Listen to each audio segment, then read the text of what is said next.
constant expansion of desire, yes? You like the feeling of desire?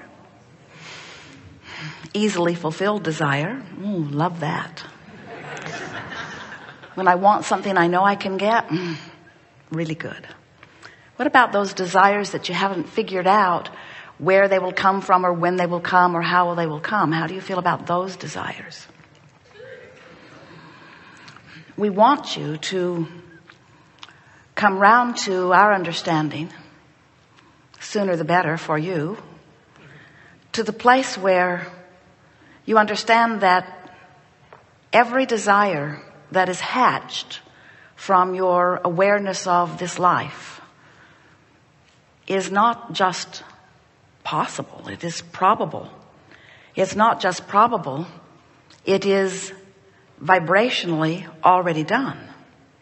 Because when you give birth to an idea of a desire, that idea is a vibration that has the power to summon all of the elements to bring it to the fruition that you have imagined. In other words, when you imagine something, when you desire something, you don't imagine it as a vibrational blob. You don't imagine it as a vibrational frequency. You don't imagine it as a tone that emanates, that law of attraction surrounds. You imagine it in your life. You imagine it in your life, and you imagine you in the middle of it. So when your life lets you know what you don't want, an equal, proportionate, and opposite awareness of what you do want is launched or hatched or given birth to. We call it your rocket of desire, and it holds the components for the full actualization of whatever it is you are desiring, with you right in the middle of it. In other words, this is not lightweight stuff you're doing as you are sifting through data and coming to conclusions about what would be better. The entire universe is based upon this principle of expansion, and you are leading edge creators right in the middle of the most dynamic expansion that is happening anywhere in the universe, anywhere in the all that isness of all that is. So when life causes you to know what you don't want and therefore know what you do want, you send forth a vibrational request that is so vivid and complete and dovetails so completely with requests that you have sent before that there is a reality that has already amassed. Now, in your physical form, you often say, I don't see this reality, therefore it must not exist. And we say, you can't see it yet with your eyes, you can't hear it yet with your ears, you can't smell it yet with your nose. Your physical indicators or translators of vibration are not yet viewing this vibrational reality, but your emotional sensors can feel it, and the source within you knows it and is being it. So when we say to you, you're launching rockets, and those rockets are being amassed in what we have called your vibrational reality or your vibrational escrow, we are today calling it your vortex of creation, but it does not matter what the name of it is. The larger part of you is smack dab in the middle of it. Law of attraction has already amassed all of the cooperative components, and it is a reality that we refer to in present tense. It's done. Your dream is done, and if you would know it as we know it, in that knowledge you harbor no resistance that prevents it from coming right now. The only thing that keeps your dream from manifesting so that you and others can see it in your reality that you call reality is because you've got a resistance to your vibrational reality. In short, you don't believe it.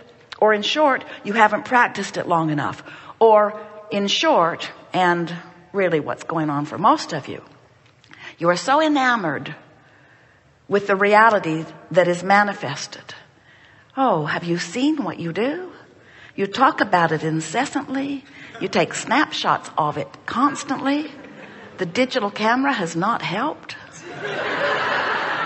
You email the pictures to everyone. You write documents. You blog about it. You make historical monuments. You pick the worst things that have ever happened and make big hairy deals of them. And when new generations are born who have nothing to do with them, who want nothing to do with them, you sit them down and march them through the history of your broken world. Oh, you give them some of the good stuff too, but not very much. Mostly you tell them about plights and bad stuff because you want them never to forget, and we want them never to remember. We want you to pay little attention to your now reality that has gone awry and sift through your now reality for things that feel good to you, because when you find things in your now reality that feel good to you, you activate a vibration that allows the good things in your vibrational reality to come to you. So we want to convince you here today, and of course we know that convincing is an odd word. It's not even really a word that has any true meaning, because there's no convincing anyone of anything. We can know, and we do, all there is to know about universal forces and law of attraction and the creative genius that is you. We can know, we hold firmly the knowledge of your value and worthiness. We know it, but us knowing it doesn't make you know it. If you're not in the vibrational vicinity of what we know, you can't get a glimpse of it. You can't feel it. In fact, sometimes when we know your value and worthiness in the way that we know it, when we feel our love and appreciation for your willingness to participate in this leading edge contrasting experience which gives birth to the expansion of the universe, when we know you as we know you, you don't necessarily know you as we know you. You can't, because words don't teach. It's only life experience that teaches. And so our desire is that we can speak enough words through the interpretation of Esther here today, that we can strike enough vibrational chords with you, and that we can find you often enough in the vibrational vicinity of what we know, that you'll begin to catch more and more glimpses of who you really are and how this all works. We want you to feel the ease of creation, but most of all, what we want for you is that you will let go of the resistance that is preventing you from the abundance on so many subjects that you desire. We have the benefit of seeing what's in your vibrational escrow. And oh, is it magnificent? And as we see what's in your vibrational escrow or your vibrational reality in this vortex of creation that we are referring to as present tense, as we see it and know it, we feel such utter appreciation for your working to give birth to it. In other words, we know you're out here on the leading, we call it leading, you call it bleeding, out here on the leading edge, where life causes you to come to determinations of what you want. You don't even have to speak it out loud. You don't have to pray about it. You don't have to speak about it. You don't have to write a goal about it. Life causes you to put it there. And we're here to tell you it's there. It's there and it's done. And you'd have the results of it, the manifestational indicators. You'd have the real life proof of what you've created if you would stop thinking the thoughts that hold you in resistance to it. In other words, I really would like more money. It's done. But I'm so tired of not having enough money. You're not letting it in. Oh, I really need more money. It's done. I'm afraid of my financial situation. You're not letting it in. I really want more money. It's done, and it's a lot. You've been asking a lot.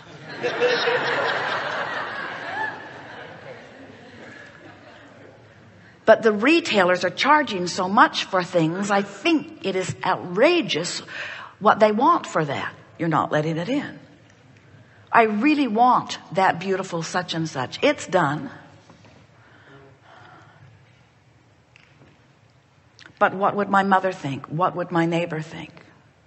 How can I justify that? That is wasteful. You're not letting it in. You have picked up along your physical trail so many habits of thoughts, that's what a belief is, that you are, most of you, veritable harborers of resistance to the very thing that you have become. And you know how you know when you are harboring resistance to the very thing that you have become? You feel the tug of war in not letting yourself be it. And that's what negative emotion is. When you've become abundant because life has caused you to ask for it, and you are beating the drum of not having enough money, and you feel anger or desperation or discouragement, those negative emotions are your indicator that you are in the moment offering resistance, and you are the only reason that the money isn't coming. It's not the economy. It's not because of reality TV taking all the jobs. It's not because you are cursed. It's not because you are inappropriate. It's because you have an active thought that contradicts the active thought in your vortex of creation. Now hear that. Active thought, active thought. If your life had not caused you to put an active thought in this reality that we are speaking of in present tense, hear us, it's done. If your life had not caused you to put it there, your resistance would not exist. Resistance only exists when you ask for something that you don't let yourself go to. In other words, resistance is an inside job. It's a personal thing. It has nothing to do with anyone or anything else on the planet. It's just you, the larger part of you, went someplace that the physical part of you isn't going, because you're stubbornly holding to bogus beliefs that are keeping you from the expansion that your life has inspired. You're sort of kind of getting this? So, before you came into this body, you were source energy. Do you believe that?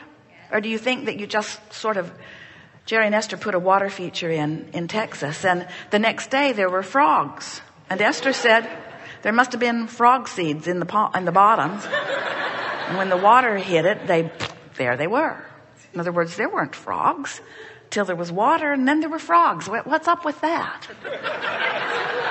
And we say, when you understand that you were source energy before you came forth into this physical body, you had already begun. You are an eternal being. And as you set forth some of your consciousness here into the personality that you know as you, the larger part of you remains in non-physical. That's something that most physical beings don't get. You think you're dead or alive. You ask questions like, will I come back again? Like, you're not still already non-physically focused.